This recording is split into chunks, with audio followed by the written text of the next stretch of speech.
ছেলে যত খারাপই হোক, যত অন্যায় অপরাধ করুক, শেষ পর্যন্ত বাপের সম্পদের মালিক কে?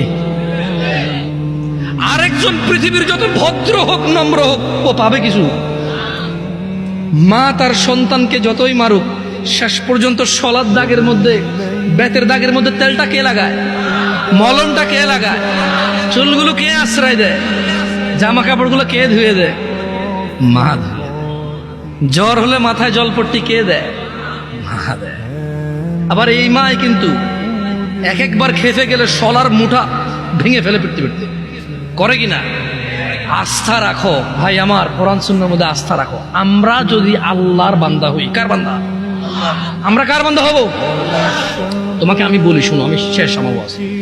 আমরা যদি আল্লাহর বান্দা হয়ে মরতে পারি, এরপরে আমরা যখন আল্লাহর সামনে যাব বিচারের মাঠে, কোরআন সুন্নাহ অনুযায়ী, তোমাকে আবার বলতেছি, তুমি যদি কোরআন পড়ো, হাদিস পড়ো, তুমি এগুলা দেখবে, এভাবে জিনিসটা বুঝতে পারবো।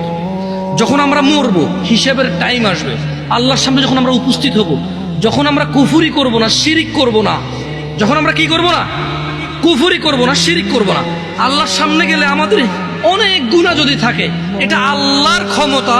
আল্লাহ আমাদেরকে শাস্তি দিবে অথবা ক্ষমা করবে। আল্লাহ আমাদের শাস্তি দিবে অথবা ক্ষমা করবে। এটা কার ইখতিয়ার?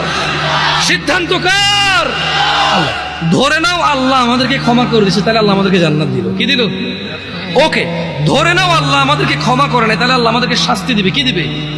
কিন্তু ওই যে আমরা মুমিন মুসলমান, এই শাস্তি চিরস্থায়ী হবে না। কি হবে না? কি হবে না?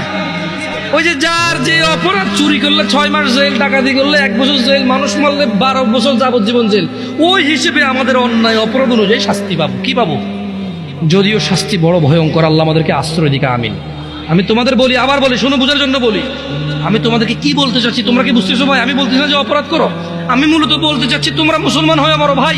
আমি মূলত বলতে চাচ্ছি আমি যাতে মুসলমান হয়ে মরতে পারি, কারণ মুসলমান হয়ে মরলে অন্যায় অপরাধ থাকলেও আল্লাহ যদি ক্ষমা করে, তিনি গফুর রহিম। আর যদি আল্লাহ বিচার করে, তাহলে তিনি কহ্হার, কঠোর। তিনি যদি শাস্তি দেয়, কেউ শাস্তি ঠেকাতে পারবে না, কিন্তু তিনি কারো উপরে জুলুম করবে না, অপরাধ অনুযায়ী শাস্তি ভোগ করবে। এরপরে আল্লাহকে পবিত্র করে সুন্দর করে জান্নাতে ঢুকাই দেবে। আর শোনো শোনো শোনো শোনো শোনো শোনো শোনো, তোমার চাইতে ছোট জান্নাত কেউ পায় নাই। তুমি এই পৃথিবী সমান 10টা পৃথিবীর মতো জান্নাত পাবা। সুবহানাল্লাহ।